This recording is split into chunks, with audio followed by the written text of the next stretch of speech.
Hi, hello everyone. So guys, today we are going to start a new chapter which is reproduction in organism and ये chapter बच्चों ने बहुत time पहले पढ़ा था। तो पॉसिबिलिटी है कि इस चैप्टर के आप लोगों को बहुत सारी चीजें होंगी जो लर्न नहीं होंगी, लेकिन इस चैप्टर के अंदर जितनी भी इंफॉर्मेशन है वो हमारे किसी ना किसी चैप्टर के अंदर हम लोगों ने पढ़ा है।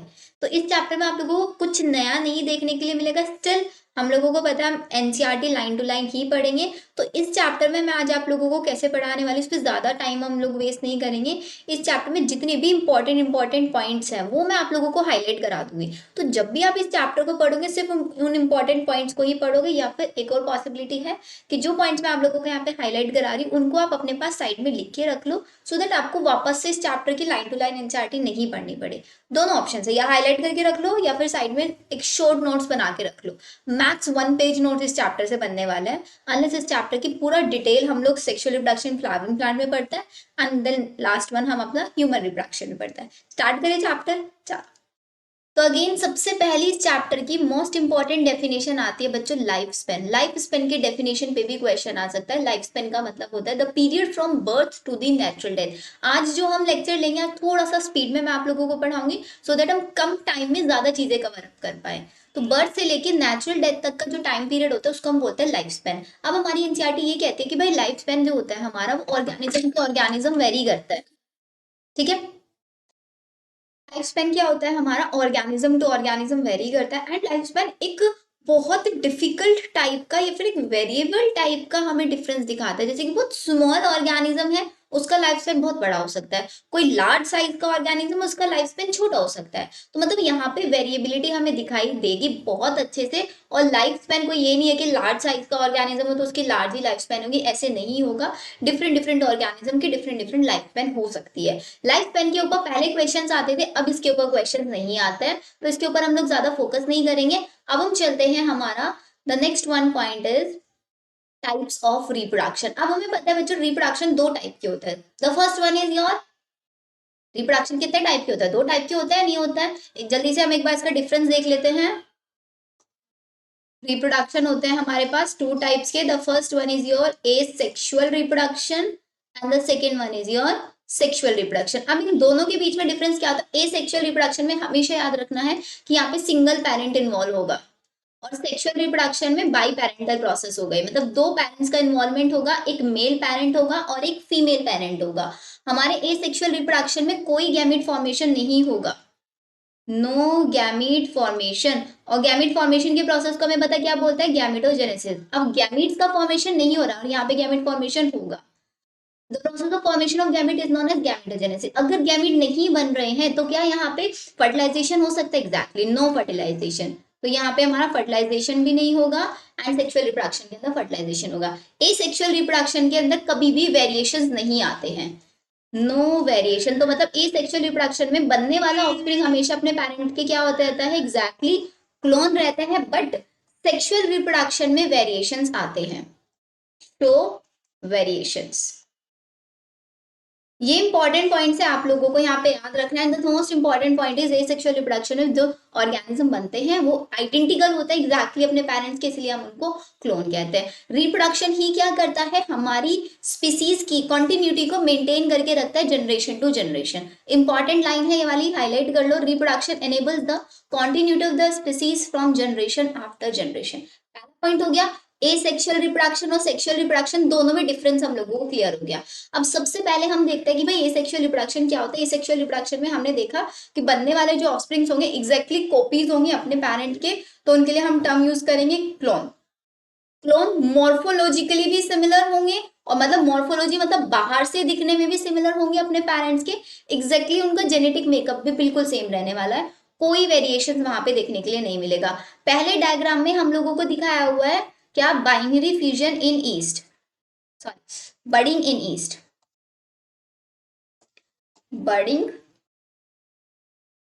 इन ईस्ट। अब बडिंग क्या होता है, budding is the method of asexual reproduction. अब एसेक्सुअल रिप्रोडक्शन जनरली हमारे जो सिंगल सेल ऑर्गेनिजम्स होते हैं या फिर जो यूनिसेलुलर ऑर्गेनिजम्स होते हैं उनके अंदर देखने के लिए मिलता है। कभी भी सिंगल सेल के अंदर हमारा सेक्सुअल रिप्रोडक्शन नहीं देखने के लिए मिलेगा।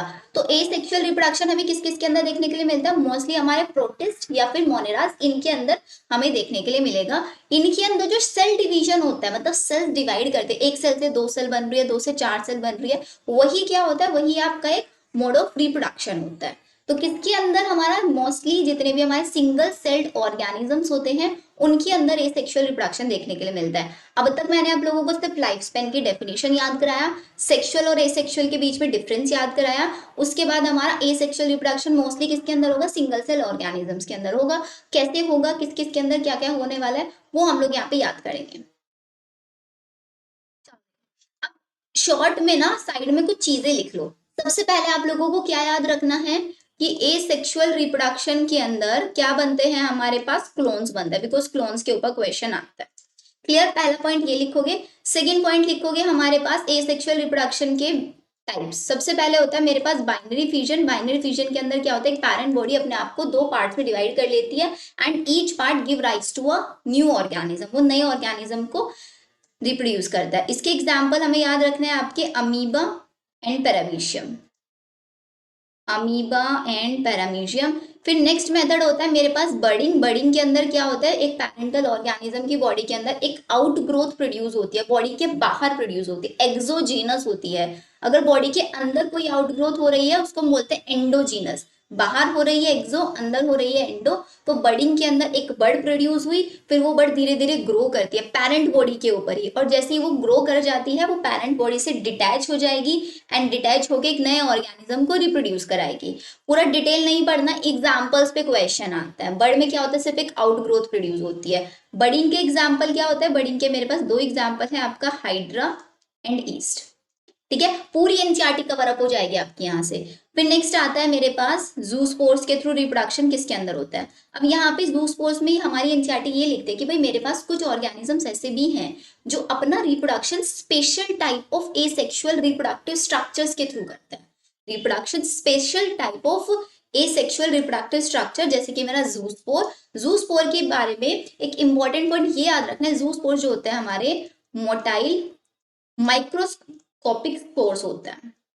मोटाइल का मतलब जो मूव कर सकता है, माइक्रोस्कोपिक का मतलब जिनको मैं सिर्फ और सिर्फ माइक्रोस्कोप के अंदर देख सकती हूँ। Zoospores motile microscopic reproductive structures होती हैं। अब हमें याद रखना है जूस्पोर किस किस के अंदर प्रोड्यूस होता है। जूस्पोर मेरा प्रोड्यूस होता है मोस्टली फंजाई या फिर मेरे पास एल्गीज के अंदर। एल्गी के अंदर भी एग्जाम्पल आपको याद रखना है, क्लेमाइडोमोनास। जितने एग्जाम्पल बता रही हूँ यही याद रखना, सारे क्वेश्चन यहीं से हो जाएंगे। फिर जूस्पोर के बाद हमें नेक्स्ट आता है मेरे पास रिप्रोडक्टिव स्ट्रक्चर में कोनिडिया, बर्ड्स। बर्ड्स में वही आपका हाइड्रा भी आ जाएगा, देन आपका गेम्यूल्स, याद रखना है। कोनिडिया किसकी रिप्रोडक्टिव स्ट्रक्चर है? कोनिडिया रिप्रोडक्टिव स्ट्रक्चर है मेरे पास पेनिसिलियम। बेटा देखो, एक पैरामीशियम है जिसके अंदर बाइनरी फिजन था, कोनिडिया किसके अंदर होता है? पेनिसिलियम के अंदर पाया जाता है। बर्ड्स आपका हाइड्रा के अंदर, और गेम्यूल्स किसके अंदर पाया जाता है? गेम्यूल्स हमारे पाए जाते हैं स्पॉन्जीज के अंदर। अब ये जो डायग्राम दिए हुए हैं ना, इन डायग्राम्स पे भी एग्जैक्टली क्वेश्चन आ जाता है। डायग्राम दे देंगे, बोलेंगे कि भाई आइडेंटिफाई करो क्या है। तो पहला जो डायग्राम मेरे को यहाँ पे दिया हुआ है, ये मेरे को दिखा रहा है आपके जूस्पोर्स। किसके अंदर जूस्पोर्स पाए जाते हैं? फंजाई और एल्गी। एल्गी के अंदर एग्जाम्पल कौन सा याद करेंगे? क्लेमाइडोमोनास। तो ये हमारे पास क्लेमाइडोमोनास दिखाया हुआ है। कोनिडिया किसके ऊपर है? तो this is an example of Penicillium. ये मेरे पास क्या है? Outgrowth nuclear bird, this is your hydra. And यहाँ पे एंडोजीनस स्पोर्स बन रहे हैं, देखो एंडोस्पोर्स बोल दो या फिर एंडोजीनस स्ट्रक्चर्स बन रही है। एक्सोजीनस किसके अंदर है? बर्डिंग के अंदर। यहाँ पे है एंडोजीनस। तो ये मेरे पास क्या है? This is sponges. क्लियर है? एग्जैक्टली यही चीजें हमारी एनसीईआरटी ने भी लिखी हुई है, आप लोग चाहें तो इसको पढ़ सकते हैं। देखो, many single cell organism reproduce by binary fission, जहां पे एक सेल डिवाइड करती है और 2 पार्ट्स में डिवाइड हो जाती है। एग्जांपल मैंने आपको लिखवा दिया, अमीबा एंड पैरामीशियम। ईस्ट के अंदर क्या होता है? ईस्ट के अंदर डिवीजन अनइक्वल होता है। एक छोटी सी बर्ड प्रोड्यूस होती है पैरेंट बॉडी के ऊपर, वो पहले वहां पे ग्रो करती है और फिर वहां से डिटैच हो जाती है, गेट सेपरेटेड एंड मैच्योर होके एक नया ईस्ट बना लेती है। Under unfavourable condition, unfavourable condition में अमीबा क्या करता है? अपने सूडोपोडियो को बाहर निकालता है और एक 3 लेयर हार्ड कवरिंग बना लेते हैं अपने चारों तरफ अनफेवरेबल कंडीशन में। उस प्रोसेस को हम बोलते हैं एंसेस्टेशन। एंसेस्टेशन के अंदर 3 लेयर हार्ड कवरिंग वो अपने चारों तरफ बना लेता है, जिसकी वजह से उसको हम बोल सकते हैं आपका यहाँ पे एक होता है बाइनरी फिजन, इसको हम बोलेंगे कि यहाँ पे ये मल्टीपल फिजन करेगा। मल्टीपल फिजन बाइनरी में तो क्या होता है, मेरे पास दो नए ऑफस्प्रिंग्स बनते हैं। मल्टीपल फिजन में बहुत सारे ऑफस्प्रिंग्स बनेंगे, वो भी अमीबा के अंदर देखा जा सकता है। अमीबा के अंदर बाइनरी फिजन भी और मल्टीपल फिजन भी दोनों पाए जाएंगे। और जब मेरे पास फेवरेबल कंडीशन वापस आ जाएंगी, ये जो एंसिस्ट बना था, ये जो सिस्ट बना था, वो डिवाइड हो जाएगा एंड फिर हमारा मल्टीपल फिजन के थ्रू बहुत सारे अमीबास मेरे को मिलेंगे, या फिर हमको सूडोपोडियो स्पोर्स भी बोल सकते हैं। सेल वॉल बर्स्ट हो जाएगी, स्पोर्स लिबरेट हो जाएंगे सराउंडिंग में और नए नए अमीबास बनेंगे। इस प्रोसेस को बोलेंगे स्पोरुलेशन। बाहर सिस्ट बन रही है उसको बोलेंगे एंसिस्टेशन, और इन अमीबा के अंदर जो स्पोर्स बने इनका स्प्रेड आउट हो जाना सराउंडिंग के अंदर, उसको बोलेंगे स्पोरुलेशन। दो एक्स्ट्रा टर्म्स, एंसेस्टेशन और स्पोरुलेशन, इसके अलावा और कुछ याद नहीं रखना है आप लोगों को। क्लियर यहां तक? चलो आगे।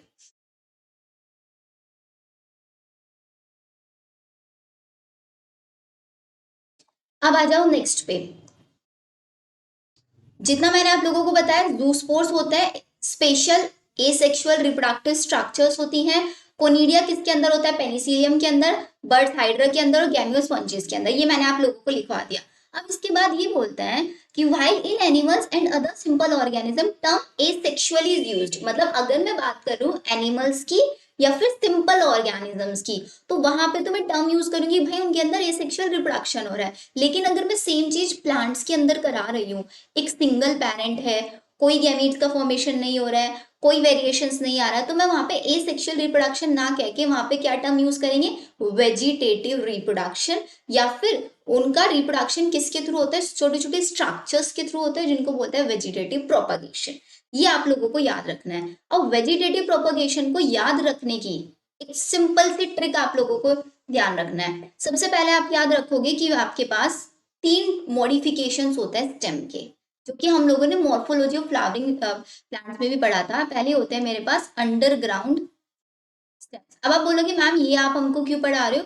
क्योंकि इन्हीं स्ट्रक्चर्स के थ्रू वेजिटेटिव प्रोपगेशन होता है, और इन्हीं स्ट्रक्चर को हम वेजिटेटिव प्रोपग्यूल्स भी बोलते हैं, जो स्ट्रक्चर वेजिटेटिव प्रोपगेशन कराने में हेल्प करती है, या फिर प्लांट के वो पार्ट जो एक नया प्लांट बनाने की कैपेबिलिटी रखता है। प्लांट का वो पार्ट जो नया प्लांट बनाने की कैपेबिलिटी रखते हैं उसको वेजिटेटिव प्रोपग्यूल्स। सो ये जितने भी मैं आपको यहाँ पे लिखाऊंगी, these are all the vegetative propagule. तो 3 टाइप के होंगे। सबसे पहले मेरे पास अंडरग्राउंड स्टेम, फिर आएगा मेरे पास सब एरियल स्टेम। बहुत सारे स्टूडेंट्स ये ट्रिक ऑलरेडी जानते होंगे एंड कुछ स्टूडेंट्स के लिए न्यू भी है। फिर आते हैं मेरे पास एरियल स्टेम। तो मेरे को यहाँ पे अंडरग्राउंड स्टेम और मैं आप लोगों को सब एरियल स्टेम दो पढ़ाने वाली हूँ। एरियल स्टेम और इसका पूरा का पूरा डिटेल मॉर्फोलॉजी वाले चैप्टर में। अब इसको याद रखने की ना बच्चों एक फनी सी ट्रिक है, याद रखना है। देखो अंडरग्राउंड से आप याद रखोगे उफ। उफ का मतलब होता है ना, किसी को ऐसी टर्म हम यूज कर देते हैं, उफ रानी तेरी बेटी। मतलब किसी के लिए हम टर्म यूज करते हैं उफ, जैसे कि कोई बहुत ज्यादा सुंदर लग रहा है ना। या फिर किसी को टॉन्टिंग लैंग्वेज में भी हम उफ बोल देते हैं, उफ रानी तेरी बेटी। रानी मतलब जो बहुत ज्यादा नखरे करती है, ऐसे टर्म्स में हम इसको बात कर रहे हैं। RTB रानी तेरी बेटी। आर से आप लोगों को याद रखना है, R4 होता है मेरे पास राइजोम, T4 होता है मेरे पास ट्यूबर, और B4 होता है मेरे पास बल्ब।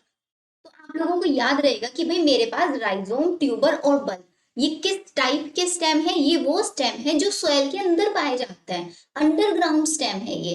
अंडरग्राउंड स्टेम और नॉर्मल अच्छा देखो, अंडरग्राउंड स्टेम भी सॉइल के अंदर होते हैं, रूट भी सॉइल के अंदर होते हैं। दोनों में डिफरेंस क्या होता है? दोनों में डिफरेंस ये होता है कि भाई मेरे स्टेम के पास नोड्स और इंटर नोड्स होते हैं, रूट्स के अंदर नोड्स और इंटर नोड्स नहीं होते। और रूट्स के अंदर रूट हेयर होते हैं, अंडरग्राउंड स्टेम में कोई रूट हेयर्स प्रेजेंट नहीं होते। अब मेरे को इनकी एग्जाम्पल याद रखना है कि भाई मेरा वो कौन सा प्लांट है जिसका वेजिटेटिव प्रोपगेशन राइजोम के थ्रू होता है, वो कौन सा प्लांट है जिसका वेजिटेटिव प्रोपगेशन ट्यूबर के थ्रू होता है, जिसका बल्ब के थ्रू होता है। अब ट्रिक कंटिन्यू करते हैं। उफ रानी तेरी बेटी जो क्या करती है?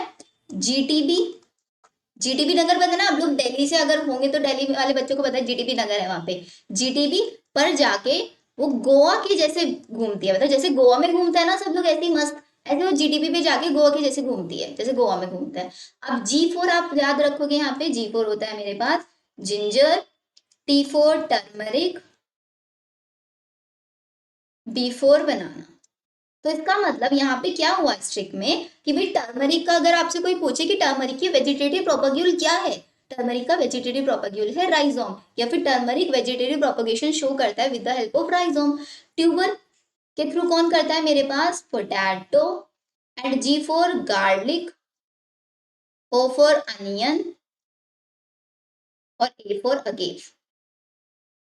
ये एग्जाम्पल है बच्चों, अगर आपका इस चैप्टर में से क्वेश्चन आएगा तो 101% यहाँ से क्वेश्चन आएगा, इसको भूलना नहीं है बिल्कुल। अब आता है सब एरियल स्टेम पे। सब एरियल स्टेम की ट्रिक है, सब पीते हैं क्या क्या पीते हैं, सब ORS, जब किसी की बॉडी के अंदर डिहाइड्रेशन हो जाता है, वाटर की डेफिशिएंसी हो जाती है, तो बोलते हैं इंस्टेंट ड्रिंक क्या होती है हमारी, ORS होता है। तो सबसे आप याद रखोगे कि ये ट्रिक किसके लिए है, सब एरियल स्टेम के लिए है। O4 आप याद रखोगे, O4 होता है मेरे पास ऑफसेट, R4 आपका रनर, और S4 आपका शक्कर। अच्छा, ORS किसके अंदर डिजोल्व करके हम लोग पीते हैं, वाटर के अंदर ना। तो इसका मतलब सबसे पहले अगर मेरे पास ORS आएगा, मेरे को सबसे पहली नीड किसकी चलने वाली है कि भाई मेरे को कोई पानी लाके दे दो, मेरे को कोई वाटर लाके दे दो। तो ऑफसेट के जितने भी एग्जाम्पल है दोनों एक्वेटिक वाले हैं। पहला एग्जाम्पल है इसका वाटर हाइसिंथ, वाटर हाइसिंथ। तो अगर आपसे पूछे मैं वाटर हाइसिंथ की रिप्रोडक्टिव स्ट्रक्चर क्या है, या फिर वाटर हाइसिंथ के अंदर रिप्रोडक्शन किस स्ट्रक्चर के थ्रू होता है, तो आपका आंसर क्या होगा, ऑफसेट होगा। एंड इसके बारे में एक और इंपॉर्टेंट चीज याद रखता है, वाटर हाइसिंथ क्या करता है, ऑक्सीजन ड्रेन करता है। जिस भी एक्वेटिक बॉडी के अंदर ये ग्रो करता है वहां से सारी ऑक्सीजन को एब्जॉर्ब कर लेता है। अब सारी ऑक्सीजन खुद एब्जॉर्ब कर लेगा तो वहां के एक्वेटिक ऑर्गेनिज्म क्या यूज करेंगे, कुछ भी नहीं यूज कर पाएंगे। तो इसका मतलब वहां पे हमें एक्वेटिक ऑर्गेनिज्म की डेथ देखने के लिए मिलेगी, जहां पे वाटर हाइसिंथ ग्रो कर रहा होगा। इसीलिए इसको हम बोलते हैं टेरर ऑफ बंगाल। बंगाल के अंदर एक केस ऐसा हुआ था कि यहाँ पे वहां पे जितनी भी एक्वेटिक बॉडीज थी वहां पे हर जगह पे वाटर हाइसिंथ का प्लांट ग्रो हो गया था, एंड जिसकी वजह से फिशेज की लार्ज अमाउंट में डेथ हो रही थी। नेक्स्ट एग्जांपल आता है मेरे पास वाटर लेट्यूस। वाटर लेट्यूस को ही हम पिस्टिया भी बोलते हैं। वाटर हाइसिंथ और वाटर लेट्यूस दोनों एग्जांपल मेरे वाटर वाले में।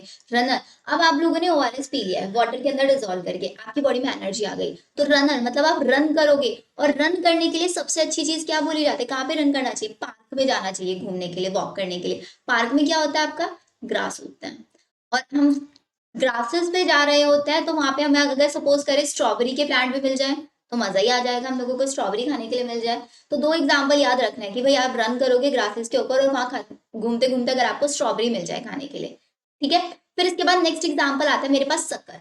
शक्कर का मतलब है सक करके, सक करके मतलब पाइप से जो चीज पीते हैं, तो सक करके हम क्या पीते हैं, जूस पीते हैं। अब जूस आपको कितने टाइप के पीने हैं, 3 टाइप के जूस पीना है, या फिर 4 टाइप के भी आप कर सकते हो, PCMB, PCBM कर लो या फिर PCMB कर लो।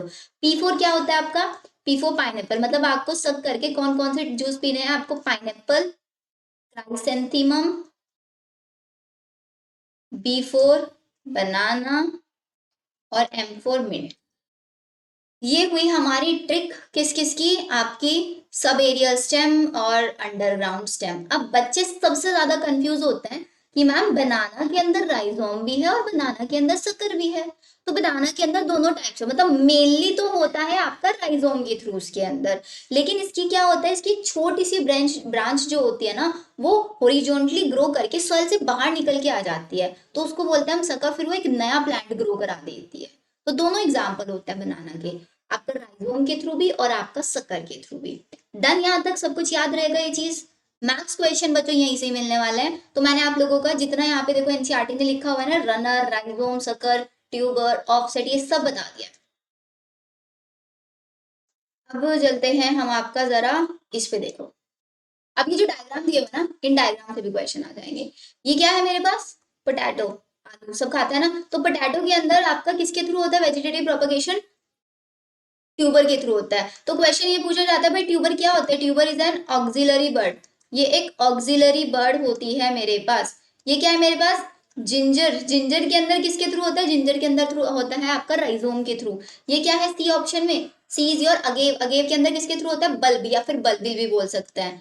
डी में क्या है आपका, ब्रायोफाइलम, ब्रायोफाइलम में आप लोगों को याद रखना है, ब्रायोफाइलम के अंदर होता है एडवेंटिशियस बर्ड्स के थ्रू, ब्रायोफाइलम, ब्रायोफाइलम के अंदर किसके थ्रू होता है, ब्रायोफाइलम के अंदर होता है हमारा एडवेंटिशियस, ये सब आप अपनी एनसीईआरटी की साइड में लिख सकते हो, एडवेंटिशियस बर्ड। और ये एडवेंटिशियस बर्ड्स कहाँ पे प्रेजेंट होती है, बर्ड्स प्रेजेंट होती है छोटे छोटे नोचेस लाइक स्ट्रक्चर्स होती हैं present at margin of leaves, margin of leaves, ये बच्चे लोग आपको याद रखना है यहाँ पे।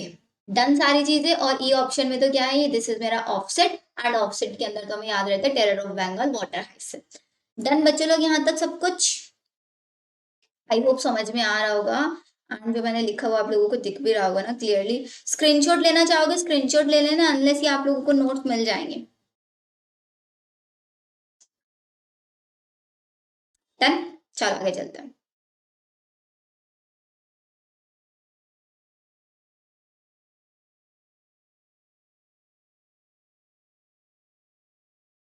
अब जितनी मैंने आप लोगों को पीछे कहानियां सुना दी है ना, वो सब यहीं पे इन्होंने एक्सप्लेन किया हुआ है। फ्रेगमेंटेशन का मतलब क्या होता है कि हमारे प्लांट बॉडी को या फिर किसी सिंगल सेल ऑर्गेनिज्म को छोटे छोटे फ्रेगमेंट्स में अगर मैं डिवाइड कर रही हूँ और हर एक fragment give rise to a new organism, this method of asexual reproduction is known as fragmentation. Clear, तो फ्रेगमेंटेशन को हाईलाइट कर लो।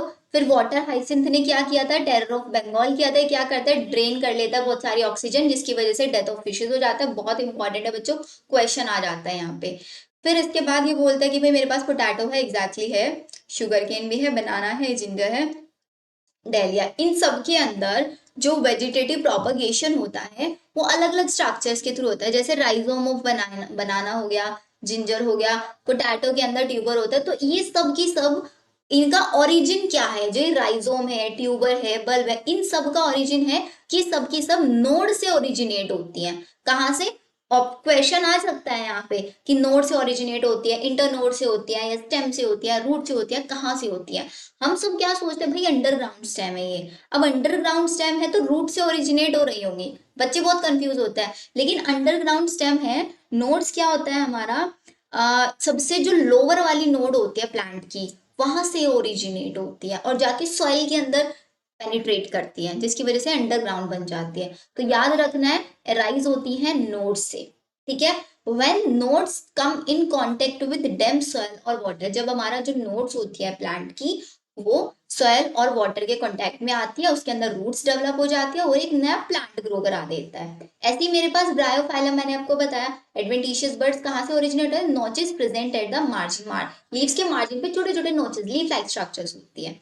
ये जनरली ये सारी की सारी एबिलिटीज हमारे गार्डनर जो फार्मर्स होते हैं सबको पता होती है, जिसके थ्रू नए नए प्लांट्स को ग्रो कराते रहते हैं। सिंपल, जितने इंपॉर्टेंट पॉइंट्स थे हम लोगों ने सब कुछ यहाँ पे हाईलाइट कर लिया है। तो मेरा यहीं पे एसेक्सुअल रिप्रोडक्शन डन। अब हम आते हैं हमारे सेक्सुअल रिप्रोडक्शन पे। अब सेक्सुअल रिप्रोडक्शन के अंदर बच्चों हम लोगों को क्या क्या चीजें याद रखनी है, सबसे पहली चीज बाई पेरेंटल प्रोसेस होता है, गैमीट्स भी बनेंगे और फर्टिलाइजेशन भी होगा। और यहाँ पे वेरिएशंस भी देखने के लिए मिलेंगे मेरे को। एनसीईआरटी पढ़ने की कोई नीड नहीं है, सब कुछ हमें यहाँ से आता है। जो जो इंपॉर्टेंट पॉइंट्स होंगे वो मैं आप लोगों को सब साइड में लिखवा दूंगी। अब इंपॉर्टेंट पॉइंट आप लोगों को ये लिखना है यहाँ पे कि अगर हम बात करें भाई किसी भी ऑर्गेनिज्म की, कोई भी प्लांट ले लो या कोई भी एनिमल ले लो, हर कोई ऑर्गेनिज्म को अलग अलग फेजेस से गुजरना पड़ता है। जैसे कि अगर मैं एनिमल्स की बात करूंगी तो एनिमल्स के केस में हम इस फेज, मतलब वो फेज जिसके अंदर हम ग्रो करते हैं एंड रिप्रोडक्शन के लिए मेच्योर होते हैं, उसको हम बोलेंगे जुवेनाइल फेज, जुवेनाइल फेज। और सेम जब मेरा प्लांट रिप्रोडक्शन के लिए कैपेबल हो रहा होता है, उसके लिए हम टर्म यूज करेंगे वेजिटेटिव फेज। एनिमल्स के केस में जुवेनाइल फेज और प्लांट्स के केस में वेजिटेटिव फेज। पहले जुवेनाइल फेज आएगी, फिर रिप्रोडक्टिव फेज आएगी, फिर आपकी सेनेसेंस फेज आएगी। रिप्रोडक्टिव फेज जिसके अंदर कोई भी इंडिविजुअल रिप्रोडक्शन करने के लिए कैपेबल होता है। फिर रिप्रोडक्शन के बाद एक ओल्ड एज फेज आती है जिसके अंदर वो रिप्रोडक्शन के लिए कैपेबल नहीं रहता, उसको हम बोलते हैं सेनेसेंस फेज। डन। अब ये बोलते हैं कि भाई यहाँ पे आपने अपने आसपास में बहुत सारे ट्रीज देखे होंगे, क्या वो ट्रीज पूरे के पूरे ईयर ही फ्लावरिंग करते रहते हैं, या फिर कुछ ट्रीज ऐसे होते हैं जो कभी साल में एक बार फ्लावरिंग करता है, कुछ अलग अलग टाइम पीरियड में फ्लावरिंग करता है? तो यहाँ पे कुछ इंपॉर्टेंट इन्फॉर्मेशन लिखी हुई है, उसको मैं आप लोगों को लिखवा देती हूँ। पहली इंफॉर्मेशन आप लोगों को लिखनी है कि भाई मेरे पास जो बैम्बू ट्री होता है, बैम्बू ट्री के अंदर एक कैपेबिलिटी है कि ये फ्लावरिंग करता है अपनी पूरी लाइफ टाइम में सिर्फ एक बार। तो यहाँ पे भी बच्चों क्वेश्चन आने की पूरी प्रोबेबिलिटी रहती है। Flowering occurs once in life time, बहुत क्वेश्चन पूछा जाता है। और इसकी फ्लावरिंग कितने और में होती है? अराउंड 50 से 100 ईयर्स का, मतलब इसका इतना ही लाइफ स्पैन होता है। और इतने ही लाइफ स्पैन में एक ही बार फ्लावरिंग करता है और उसी में लार्ज अमाउंट के ट्रीज बना देता है बैम्बू। ये तो अगर ऐसे ही होता तो भाई आज के टाइम में तो बैम्बू ट्री हमें देखने के लिए नहीं मिलते, बट एक ही बार में large number of bamboo trees ये प्रोड्यूस कर देता है। फिर नेक्स्ट एग्जाम्पल हम लोगों को याद रखना पड़ता है स्ट्रोबिलेंथस कुंथियाना। ये एक प्लांट है जिसका दूसरा नाम होता है नीलाकुरांजी। इसके अंदर स्पेशलिटी क्या है? इसकी स्पेशलिटी ये है कि ये फ्लावरिंग दिखाता है बट वंस इन 12 ईयर, 12 साल में एक बार ये फ्लावरिंग करेगा। और ये पाया कहाँ पे जाता है? अगर मैं इसकी एरिया की बात करूँ तो बच्चों ये मेरे को पाया जाता है केरला में, या फिर तमिलनाडु में, कर्नाटका में।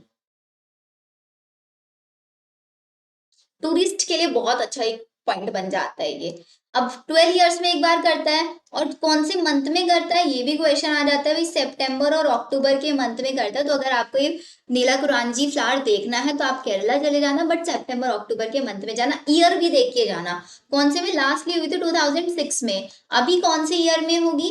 और इमेजिन कर लेना आपके 23 अभी चल रहा है तो कौन से ईयर में होगी, प्लस प्लस करके इसको कैलकुलेट कर लेना।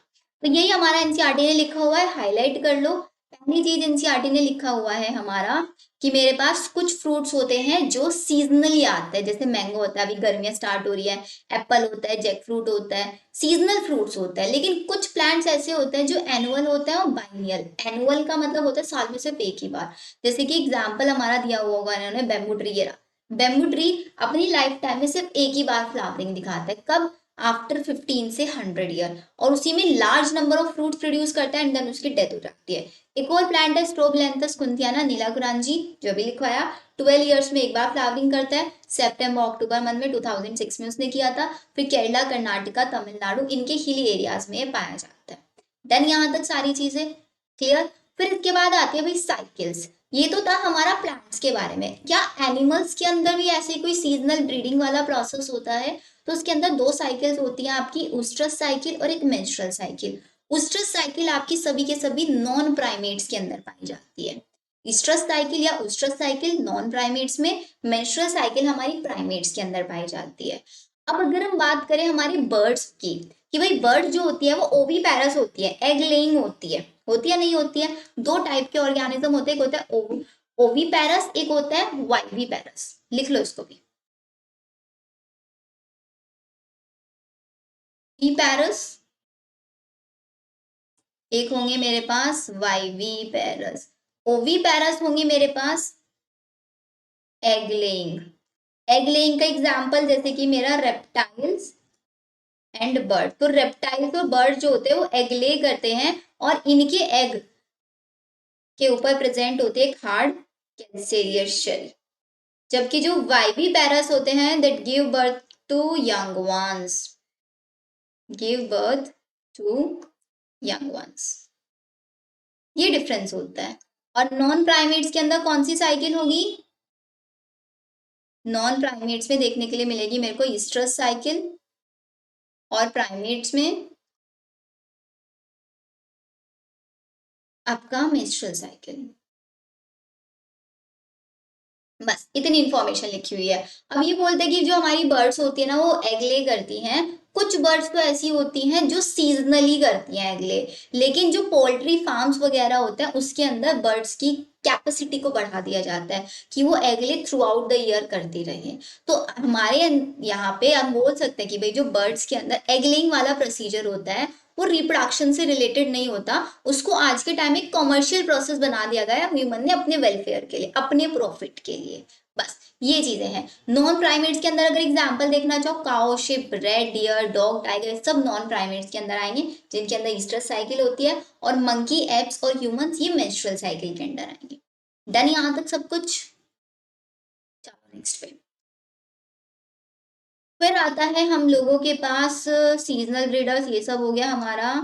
और कुछ नहीं बचता है। फिर वही रिप्रोडक्शन के अंदर 3 इवेंट्स होती है। The first one is pre fertilization, fertilization and post fertilization. इसको भी हम लोग शॉर्ट में पढ़ते हैं पूरा। रिप्रोडक्शन में 3 events. First one is your pre fertilization, then आपका fertilization and then post fertilization. Pre fertilization के अंदर 2 प्रोसेस होते हैं। The first one is your gametogenesis, और फर्टिलाइजेशन में होता है मीटिंग ऑफ गैमीट्स, और पोस्ट में होता है development of zygote. Development of zygote, ठीक है। गैमेटोजेनेसिस की अगर हम बात करें, यहाँ पे थोड़ा सा गैमीट्स के बारे में हम पूछ सकते हैं कि भाई गैमीट्स 2 टाइप के हो सकते हैं। कैसे? एक होता है मेरे पास होमोगैमीट्स, एक हो सकता है मेरे पास हेट्रोगैमीट्स। होमो मतलब वो गैमीट जो दोनों के दोनों सिमिलर टाइप के होंगे, बिल्कुल उनको बोलेंगे होमोगैमीट्स। जैसे कि एग्जांपल मेरे को देखने के लिए मिलता है क्लेमाइडोमोनाज। क्लेमाइडोमोनाज के अंदर 2 गैमीट्स प्रोड्यूस होते हैं, दोनों के दोनों सेम टाइप के होते हैं। एक और एग्जांपल इसका, जैसे कि स्पाइरोगायरा। ये हम लोगों ने कौन से चैप्टर में पढ़ा था बच्चों? प्लांट किंगडम चैप्टर के अंदर हम लोगों ने पढ़ा था। और हेट्रोगैमीट्स के अंदर जैसे कि ऊगैमस कंडीशन होती है।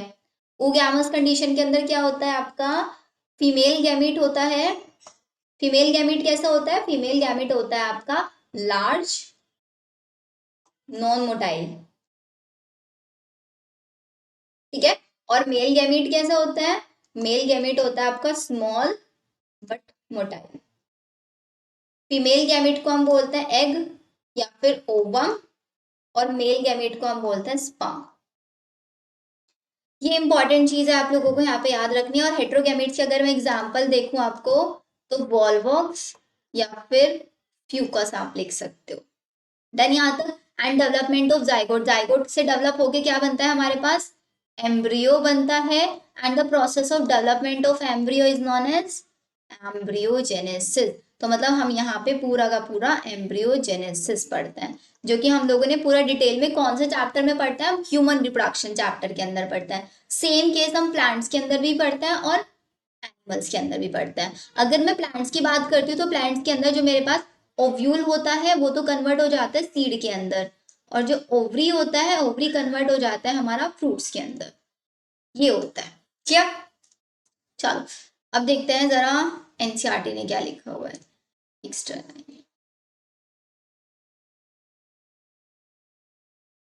एनसीईआरटी ने ये तीनों इवेंट्स के बारे में बोला है कि हमारे पास भाई 3 इवेंट्स होगी, प्री फर्टिलाइजेशन, फर्टिलाइजेशन और पोस्ट फर्टिलाइजेशन। प्री फर्टिलाइजेशन के अंदर 2 इवेंट्स आएंगी, गैमेटोजेनेसिस और गैमीट्स का ट्रांसफर होना। गैमेटोजेनेसिस का मतलब होता है the process of formation of gametes. Gametes हमेशा एक कैसी स्ट्रक्चर होती है? एक हेप्लॉइड स्ट्रक्चर होती है।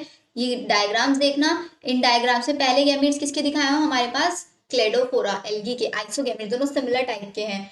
बी में क्या दिखाया हुआ है आपका? हेट्रोगैमीट्स दिखाया हुआ है। फ्यूकस के एक लार्ज है एक स्मॉल है, जो मैंने एग्जांपल भी आपको लिखवा दिया, वॉल्वॉक्स एंड फ्यूकस। सी में हमें दिखाया हुआ एक ओवम और स्पर्म, ह्यूमंस के गैमेट्स, होमोसेपियंस के।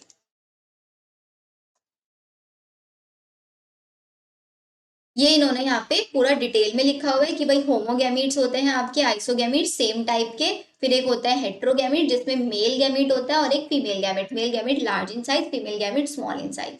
फिर नेक्स्ट टॉपिक आता है सेक्सुअलिटी इन ऑर्गेनिज्म। ऑर्गेनिज्म के अंदर सेक्सुअलिटी को कैसे हम डिफाइन करते हैं? उसके अंदर ये होता है भाई 2 केसेस आते हैं, तो मेल और फीमेल एक ही बॉडी के अंदर प्रेजेंट हो जाए, या फिर मेल और फीमेल अलग अलग बॉडी के अंदर प्रेजेंट हो। अब अगर मेल और फीमेल दोनों एक ही बॉडी के अंदर प्रेजेंट है, मेल और फीमेल दोनों एक ही बॉडी के अंदर, तो उसको हम बोलेंगे मोनोइशियस। और दोनों के दोनों अलग अलग बॉडी के अंदर प्रेजेंट है तो हम उसको बोलेंगे डाइशियस। इसके अलावा हम यहाँ पे मोनोइशियस के लिए एक और टर्म यूज कर सकते हैं, एक ही बॉडी है सेम, होमोथैलिक, या फिर डाइशियस के लिए हम टर्म यूज कर सकते हैं हेट्रोथैलिक। मोनोइशियस के एग्जाम्पल लिखो। मोनोइशियस का पहला एग्जाम्पल है मेरे पास कुकुरबिट। सेकेंड एग्जाम्पल आपको लिखना है कोकोनट। एग्जाम्पल्स पे भी क्वेश्चन आएंगे बच्चों यहाँ पे। Third one is your Pinus. बहुत इंपॉर्टेंट, एग्जाम्पल्स मत मिस करना। डाइशियस में आएगा आपका साइकस, पाइनएप्पल, सॉरी पाइनएप्पल नहीं, पपाया,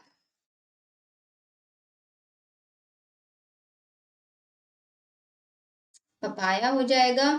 देन आपका डेट पाल्म हो जाएगा एंड मर्केंशिया। ये एग्जाम्पल हो जाएंगे मेरे पास डाइशियस के। अब अगर मेरे प्लांट के अंदर, फ्लावर के अंदर सपोज एग्जाम्पल ले रहे हैं, फ्लावर के अंदर सिर्फ और सिर्फ मेल पार्ट ही प्रेजेंट है, फ्लावर का male part is known as androecium या फिर स्टेमन, तो मैं उसको बोलूंगी कि मेरे पास जो फ्लावर है वो स्टेमिनेट फ्लावर है। लेकिन अगर मेरे फ्लावर के पास सिर्फ और सिर्फ फीमेल पार्ट प्रेजेंट है, जिसका मेरे को मैस्कुलेशन कराने की जरूरत नहीं पड़ेगी, उसको मैं बोलूंगी कि वो है मेरे पास पिस्टिलेट। ठीक है, तो ऐसे केस में मैं अपने फ्लावर को बोल सकती हूँ कि अगर मेल और फीमेल सिर्फ एक ही है, यूनिसेक्सुअल फ्लावर या फिर बाइसेक्सुअल फ्लावर, इसके भी एग्जाम्पल आ जाता है। यूनिसेक्सुअल फ्लावर का एग्जाम्पल आपको याद रखना है कुकुम्बर। बाइसेक्सुअल फ्लावर का एग्जाम्पल आपको याद रखना है चाइना रोज, पी और अनियन। ठीक है, ये याद रखना है। अब जैसे ये हमने प्लांट के केस में पढ़ा, ऐसे ही एनिमल्स में भी हो सकता है। एनिमल्स में कैसे याद रखोगे कि भाई मेरे पास दो टाइप के एनिमल्स होंगे, एक होंगे मेरे पास यूनिसेक्सुअल एनिमल्स, एक हो जाएंगे बाइसेक्सुअल एनिमल्स।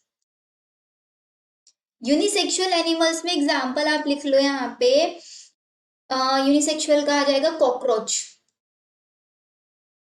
और बाइसेक्सुअल का एग्जांपल आ जाएगा जैसे कि हमारे पास अर्थवर्म, स्पंज, टेपो।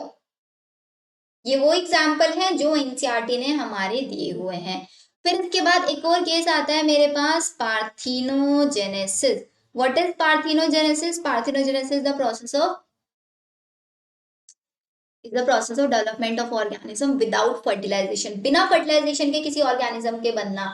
इसके एग्जाम्पल हमें लिखना है रोटीफर, आपका हनी बी, जिसके अंदर मेल हनी बी प्रोड्यूस हो जाता है। फिर कुछ लिजार्ड्स के अंदर भी ये देखा जाता है, जैसे रॉक लिजार्ड होता है। एंड देन आपका कुछ बर्ड्स के अंदर भी। ये एग्जाम्पल्स एग्जैक्टली सारी की सारी वो चीजें हैं जो हमारी एनसीईआरटी ने दिए हुए हैं। आप एनसीईआरटी को देखोगे, सारी पॉइंट्स आप लोगों को मिलने वाले हैं। देखो आप सबसे पहले ये बात बताते हैं, some example of monoecious, cucurbit और कोकोनट। डाइशियस के पपाया एंड डेट पाल्म। ये हो गए एग्जाम्पल। होमोथैलिक हो गया मेरे पास मोनोइशियस, हेट्रोथैलिक मतलब डाइशियस। यूनिसेक्सुअल मेल फ्लावर होगा स्टेमिनेट, जिसके पास सिर्फ स्टेमन होगा, जबकि फीमेल होगा पिस्टिलेट, जिसके पास सिर्फ पिस्टिल होगा। मेल और फीमेल फ्लावर सेम इंडिविजुअल के अंदर प्रेजेंट है, मोनोइशियस अलग अलग के अंदर है, डाइशियस हो गया। ऐसे यूनिसेक्सुअल एनिमल्स और बाइसेक्सुअल एनिमल्स भी मेरे पास हो सकता है, जैसे कि यूनिसेक्सुअल का एग्जाम्पल, सॉरी बाइसेक्सुअल का अर्थवॉर्म, स्पॉन्ज, टेपवॉर्म, लीच, ये सब बाइसेक्सुअल के हैं। यूनिसेक्सुअल के एग्जाम्पल है मेरे पास कॉकरोच। अब आता है गैमीट फॉर्मेशन के टाइम पे सेल डिवीजन कैसे होगा। अब गैमीट्स बनाने हैं तो वहां पे हमेशा गैमीट्स बनवाने के लिए मियोसिस होगा, और गैमीट तभी कैसे बनेंगे, मेरे पास हैप्लॉइड स्ट्रक्चर बनेगी। तो इसका मतलब पेरेंट प्लांट बॉडी के अंदर हमेशा, पेरेंट प्लांट बॉडी हमेशा डिप्लॉयड होगी, उसके अंदर हम लोगों को मियोसिस कराना होगा। कुछ ऑर्गेनिज्म ऐसे होते हैं जिनकी बॉडी ऑलरेडी हैप्लॉइड होती है, तो अगर उनको गैमीट्स भी हैप्लॉइड बनाने हैं तो माइटोसिस कराना पड़ेगा। एग्जाम्पल प्लांट किंगडम में पड़ता है, मोनेरा, फंजाई, एल्गी, ब्रायोफाइट, जिनकी मेन प्लांट बॉडी ही हैप्लॉइड होती है। और इसके अलावा कुछ एग्जाम्पल जैसे टेरिडोफाइट, जिम्नोस्पर्म, एंजियोस्पर्म, इनकी मेन प्लांट बॉडी डिप्लॉयड होते हैं, तो इनके अंदर हम मियोसिस कराएंगे डायरेक्टली, और मियोसिस करा के गैमीट्स बनवाएंगे। डन। माइटोसिस का मतलब होता है इक्वेशनल डिवीजन, और मियोसिस का मतलब होता है रिडक्शनल डिवीजन। सिंपल है बच्चों, यहां तक सारी चीजें। अब ये डायग्राम देख लो जरा। पहले वाला डायग्राम हम लोगों को दिया हुआ है किसका, अर्थवर्म का। अर्थवर्म कैसा ऑर्गेनिज्म है, एक बाइसेक्सुअल ऑर्गेनिज्म है। ये हमको एग्जाम्पल दिया हुआ है किसका, कॉकरोच का। कॉकरोच एक यूनिसेक्सुअल ऑर्गेनिज्म है नहीं है यूनिसेक्सुअल। फिर नेक्स्ट एग्जाम्पल देखो, सी वाले में हम क्या दिया हुआ है, एक प्लांट के बारे में दिया हुआ है, ये हम लोग कहाँ पढ़ते हैं, प्लांट किंगडम के अंदर पढ़ते हैं। फिर डी एग्जाम्पल आ गया, डी में हमने क्या दिया हुआ, मर्केंशिया दिया हुआ। मर्केंशिया मैंने आपको क्या लिखा है, डाइशियस के अंदर लिखवाया है। ये हो गया मर्केंशिया डाइशियस का एग्जाम्पल। देन ई में आ गया मेरा bisexual flower, sweet potato. Sweet potato जब वहां पे इन्होंने बाइसेक्सुअल लिखा ना, वहां पे स्वीट पोटैटो भी ऐड कर लेना। तो डायग्राम से भी बहुत क्वेश्चन आ जाते हैं बच्चों। तो डायग्राम के नीचे जो फिगर में लिखे रहते हैं एग्जैक्टली वहां से पूछ लिया जाता है। जैसे कि मर्केंशियल लाइंस में कहीं नहीं लिखा है, डाइशियस के एग्जाम्पल में नहीं लिखा, लेकिन डायग्राम में दे दिया है। और एग्जाम जब आप क्वेश्चन सॉल्व करोगे ना, आपको 101% मिलेगा। अच्छा, ये क्लियर हो गया। अब नेक्स्ट आता है मियोसाइट्स के बारे में थोड़ा सा देख लेते हैं कि अगर मेरे पास कोई डिप्लॉयड ऑर्गेनिज्म है तो उसकी स्पेशलाइज्ड सेल्स को हम बोलेंगे मियोसाइट्स। और फिर at the end of meiosis वहां से क्या बन जाएगा, हमारा गैमीट बन जाएगा। मियोसाइट्स के अंदर हम लोग मियोसिस कराएंगे और माइटोसाइट्स के अंदर माइटोसिस कराएंगे। गैमीट्स ट्रांसफर में एग्जैक्टली ये सारे के सारे प्रोसेस हम लोग नेक्स्ट चैप्टर में पढ़ चुके हैं, तो इसको हम डिटेल में नहीं पढ़ने वाले हैं बिल्कुल भी यहाँ पे। पॉलिनेशन भी हम लोग पढ़ चुके हैं, पॉलिनेशन को पूरा डिटेल में हमने पढ़ा है, the event of transfer of pollen grain from anther to stigma, उसको हम बोलते हैं पॉलिनेशन। पॉलिनेटिंग एजेंट्स भी हम लोग पढ़ चुके हैं, जैसे कि बाइसेक्सुअल के अंदर देखिए सेल्फ फर्टिलाइजिंग प्लांट, जैसे कि पी हो गया, transfer pollen grain to the stigma is relatively very easy, because वहां पे एंथर और स्टिग्मा जो होता है बहुत क्लोज होता है। क्रॉस फर्टिलाइजेशन के अंदर थोड़ा सा डिफिकल्ट होता है, वहां पे एजेंट्स की जरूरत पड़ती है। वही सारी चीजें उन्होंने लिखी हुई है। फिर फर्टिलाइजेशन कैसी इवेंट होती है, अब क्वेश्चन याद क्या रखना है, सिर्फ यहाँ पे दो टाइप के फर्टिलाइजेशन होते हैं, एक्सटर्नल फर्टिलाइजेशन और इंटरनल फर्टिलाइजेशन। एक्सटर्नल फर्टिलाइजेशन वो फर्टिलाइजेशन होता है जहां पे सिंगेमी की जो इवेंट है आउटसाइड द बॉडी हो रही होगी, और outside the body maximum cases में उनको मीडियम रिक्वायर्ड होता है वाटर, कि भाई इनको वाटर चाहिए ही चाहिए। क्यों वाटर रिक्वायर्ड होता है, बिकॉज उनके जो मोस्टली गैमेट्स होते हैं नॉन मोटाइल होते हैं, खुद से वो मूव करके नहीं एक दूसरे को अप्रोच कर सकते हैं, इसलिए वाटर चाहिए।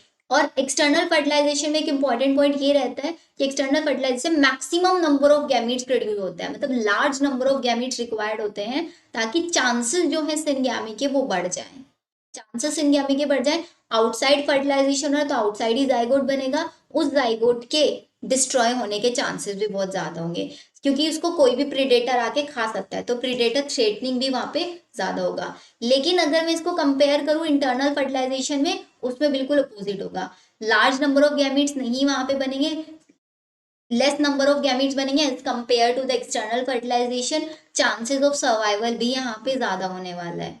क्लियर, मेल गैमेट यहाँ पे हमेशा मोटाइल होगा, फीमेल गैमेट नॉन मोटाइल होगा। डन ये सारी चीजें।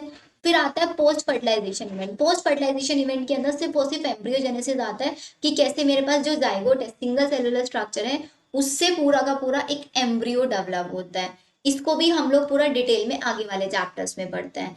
एम्ब्रियोजेनेसिस के अंदर हमेशा कौन सा सेल डिवीजन होगा, माइटोसिस होगा, क्योंकि एम्ब्रियो जो बनता है वो डिप्लॉयड इन नेचर होता है। हमें वहां पे कोई गैमेट नहीं बना है, हमें वहां पे पूरी की पूरी बॉडी ग्रो करानी है जो कि डिप्लॉयड होनी चाहिए।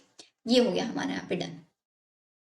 फिर आता है इस चैप्टर का एंड वाला पार्ट, जो मैं आप लोगों को ऑलरेडी बता चुकी हूँ, कि यहाँ पे हमारे पास एनिमल्स को दो कैटेगरी होता है, कौन कौन सा, ओवी पैरस जो एग लेइंग होता है, वाइवी पैरस जो गिव बर्थ करते हैं यंग वंस को। अब ओवी पैरस वाले जितने भी होंगे, जैसे रेप्टाइल्स और बर्ड, इनका जो एग होगा उसके बाहर एक हार्ड कैल्शियस सेल प्रेजेंट होगी, उनको अपने एग को रखने के लिए एक सेफ इन्वायरमेंट की जरूरत होगी, क्योंकि जब तक वहां से यंग वंस हैच आउट नहीं हो जाता। लेकिन वाइवी पैरस के अंदर, जैसे example human, inside the body ही फर्टिलाइजेशन होगा, वहीं पे यंग वन ग्रो करके तब पार्चुरेशन का प्रोसेस होता है। क्लियर है। फिर ऐसे अगर हम प्लांट के केसेस में देखो, प्लांट के अंदर भी ये होता है, जाइगोट एम्ब्रियो में कन्वर्ट हो जाता है, ओव्यूल सीड में, ओवरी फ्रूट में, और फ्रूट के बाहर फ्रूट की जो वॉल होती है उसको हम बोलते हैं पेरिका। एग्जाम्पल्स में आप लोगों के फोटो में यहाँ पे दिखाया हुआ है। कभी कभी पूछ लेते हैं भाई ये क्या है, ये मेरे पास बीच में सीड है, और जो इसके पीछे दिख रहा है आपको, ये आपका सीड क्या है, वॉल है, इसका थिक वॉल, जो कि इसको बोलते हैं हम आपका पेरिका। देन यहाँ तक तो हमारा चैप्टर फिनिश। देखो मैक्स हम लोगों ने 40 मिनट में पूरा चैप्टर फिनिश कर लिया है। अब 15 से 20 मिनट ही हम लोग लगाएंगे, इसके सारे क्वेश्चन पे प्रैक्टिस कर लेंगे। ठीक है, स्टार्ट करें क्वेश्चन प्रैक्टिस। चलो बच्चों, क्वेश्चन प्रैक्टिस करो जल्दी से इसके, एंड ध्यान रखना 2005 से बिलो वाले क्वेश्चंस नहीं करना है, क्योंकि उनके अंदर 101% कंफ्यूजन आएगा ही आएगा आप लोगों को। एंड मैं आप लोगों को इतनी बार बता चुकी हूँ कि इससे पहले हमारी जो एनसीईआरटी तो बहुत डिटेल थी, अब हमारी एनसीईआरटी बहुत शॉर्ट हो चुकी है। चलो स्टार्ट करते हैं। फर्स्ट क्वेश्चन देखो, 1995 का क्वेश्चन है, करना चाहे कर लो, आपका चॉइस है, आपका कॉल है ये। First, nothing lives forever but life continue, मतलब कोई भी पूरे टाइम तक के लिए हमेशा के लिए नहीं रहता, बट लाइफ फिर भी चलती रहती है। क्यों? बिकॉज हमारे पास रिप्रोडक्शन प्रोसेस है। इसका मतलब ओल्डर डाई बट न्यू जो होते हैं वो प्रोड्यूस होते रहते हैं ड्यू टू रिप्रोडक्शन। इजी है क्वेश्चन। ऑफसेट्स कैसे प्रोड्यूस होता है? ऑफसेट कैसी स्ट्रक्चर होती है? एक एसेक्सुअल रिप्रोडक्टिव स्ट्रक्चर होती है, तो हमेशा प्रोड्यूस होता है किससे? माइटोटिक डिवीजन से, माइटोसिस के through. Which one of the following statement is not correct? Statement पढ़ो, नी 2016 में आया हुआ क्वेश्चन है ये। एक साथ में सिर्फ एक ही क्वेश्चन मिलेगा मैक्स, या दो मिलेंगे, उससे ज्यादा नहीं मिलने वाला। जैसे हम लोगों ने देखा था सेक्सुअल रिप्रोडक्शन फ्लावरिंग प्लांट में चार चार क्वेश्चंस भी आए हुए थे। Offspring produced by the asexual reproduction are called clone. Exactly clone बोलते हैं। Microscopic motile asexual reproductive structure zoospore, ये भी सही है, तो मेरा ये भी ट्रू है। This one is also true. In potato, banana and ginger the plantlets arises from the internode present in the modified. क्या इंटरनोड से बन रही थी? नो, इंटरनोड से नहीं। वो कहां से अराइज हो रही थी? नोड से अराइज हो रही थी। जब मेरी नोड को मॉइस्ट सॉयल और वार्म कंडीशन मिलती है तो वो रूट्स डेवलप करा लेता है और एक नया प्लांट में कन्वर्ट हो जाता है। Water hyacinth growing in the standing water oxygen drain करता है, डेथ ऑफ फिशेस कराता है। क्या बताना है? Not correct. तो इसका मतलब मेरा करेक्ट आंसर सी होगा। Which one of the following is not correctly match? कौन सा नॉट करेक्टली मैच है? बाइनरी फिजन किसके अंदर होगा? Binary fission sargassum, no. Conidia penicillium, right. Offset water hyacinth, rhizome banana, तो मेरा ए ही इसका करेक्ट आंसर होगा। Next, in ginger, vegetative propagation occurs through ginger,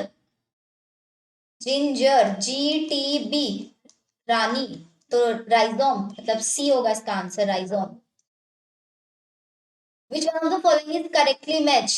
Onion, bulb, GTB, Goa, garlic, onion, garlic हो जाएगा ये।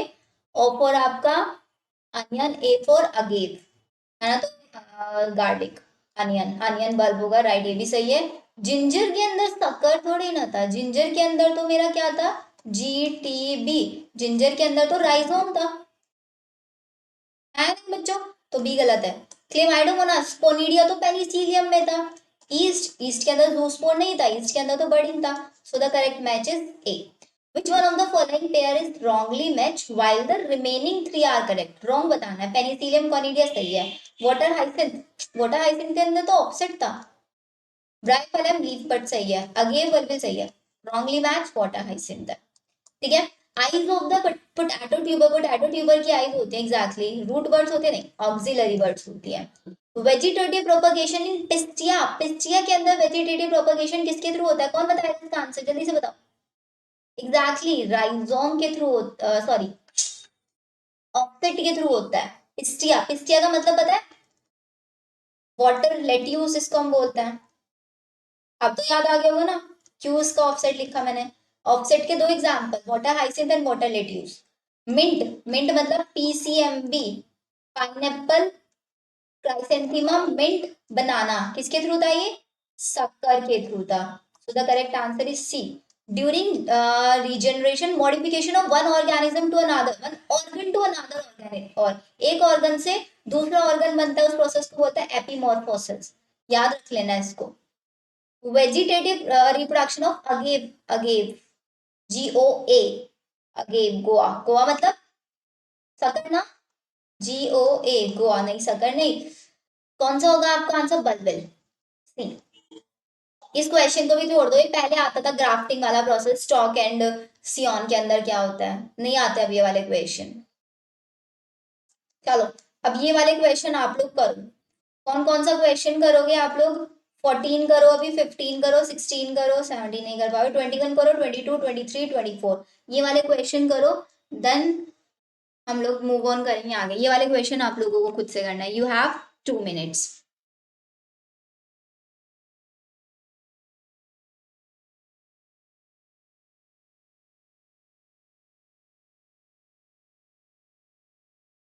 आंसर कैसे करोगे पता है ना? 14 का A, 14 का B, C ऐसे लिखोगे, 15 का ABC, 16 का। बाद में चेक करती हूँ मैं आप लोगों के एक एक के आंसर, किसने क्या आंसर किया वहां पे।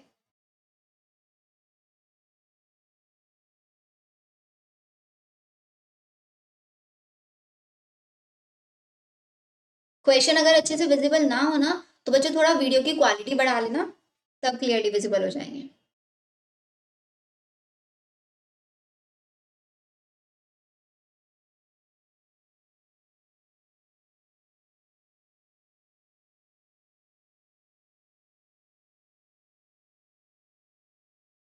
14 का आंसर क्या हुआ? In some plants the female gamete develop into embryo without fertilization, parthenogenesis. ठीक है। Which of the following flower only once in its life time? Bamboo species. Which of the following generate new genetic recombination leading to variation? Sexual reproduction. Which one of the following is monoecious? Monoecious और dioecious के example मैंने आपको बताए थे। Monoecious कौन सा है? Pinus. बाकी सबके सब क्या है? डाइशियस है। Which one of the following is monoecious? Again Pinus. Why is viviparity an undesirable character for animal? इसमें 100% बच्चे कंफ्यूज होने वाले हैं। वाईवी पेरी का मतलब क्या होता है? वाईवी पेरी का मतलब होता है सीड का जर्मिनेट होना प्लांट के ऊपर ही। प्लांट के ऊपर ही सीड का पूरी तरीके से जर्मिनेट हो जाना, उस प्रोसेस को बोलता है वाईवी पेरी। अभी बोल रहा है कि वाईवी पेरी एक अनडिजायरेबल कैरेक्टर है एनुअल क्रॉप, वो प्लांट जो अपनी लाइफ टाइम में सिर्फ एक ही बार फ्लावरिंग करते हैं, उनके अंदर ये कैरेक्टर नहीं पाया जा सकता। क्यों नहीं पाया जा सकता? क्योंकि जो हमारे एनुअल प्लांट्स होता है, जैसे बैम्बू का एग्जांपल ले लो, तो सीड प्रोड्यूस करने के बाद ही उसकी डेथ हो जाती है। उसको पास टाइम ही नहीं होता कि भाई वो जर्मिनेट करा के दे दे। अब बताओ आंसर क्या होगा? कि उनके जो सीड्स होते हैं हम उसको स्टोर करके नहीं रख सकते under normal condition for the next season. Next season के लिए हम उसको स्टोर करके नहीं, वो सीड बनाएगा और उसकी डेथ हो जाएगी। बस ये रहेगा।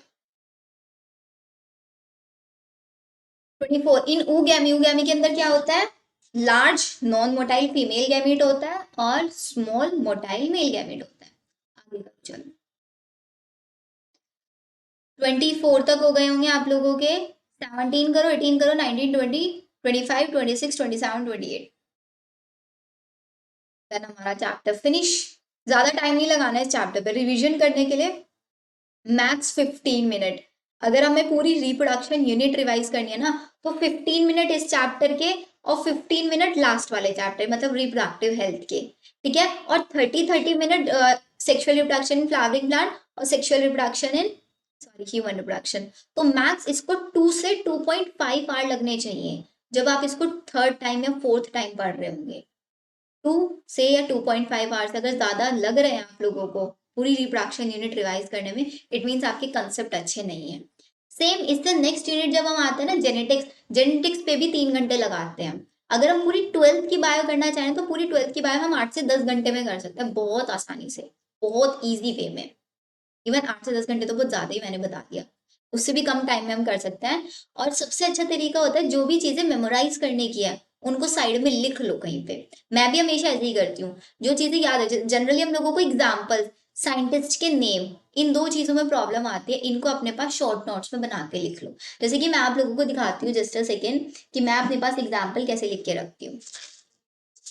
सी, देखो ये आप लोगों को दिख रहा है। तो मैं हमेशा ना कोई भी चैप्टर पढ़ती हूँ ना तो ऐसे एग्जाम्पल्स लिख के रखती हूँ अपने पास। ये सारे के सारे चैप्टर्स के मेरे पास एग्जाम्पल्स लिखे रहते हैं, वो छोटे छोटे वे में। आप लोग भी ऐसे कर सकते हो, याद रखने के लिए बहुत इजी रहेगा, बिकॉज कंसेप्ट और प्रोसेस हमें याद रह जाते हैं, याद नहीं रहते एग्जाम्पल। हो गए होंगे सारे के सारे क्वेश्चन। ऐसे ही हमारा चैप्टर फिनिश। देखो 1 आवर से पहले हम लोगों ने अपना पूरा चैप्टर फिनिश कर लिया है। ऐसे ही हम आपका नेक्स्ट चैप्टर है रिप्रोडक्टिव हेल्थ, लास्ट चैप्टर जो हमारा रह गया है, क्योंकि बीच के दोनों चैप्टर मैंने करा दिए थे, उसको भी हम ऐसे ही फिनिश कर देंगे विद इन एन आवर। ये 1 आवर से भी पहले उसको भी ट्राई करेंगे फिनिश करने का। ठीक है, तो मिलते हैं हम अपनी नेक्स्ट वीडियो में। नेक्स्ट वीडियो किसके ऊपर होगी? Reproductive health. ऐसे हमारा रिप्रोडक्शन यूनिट पूरा फिनिश हो जाएगा। See in the next video, bye bye.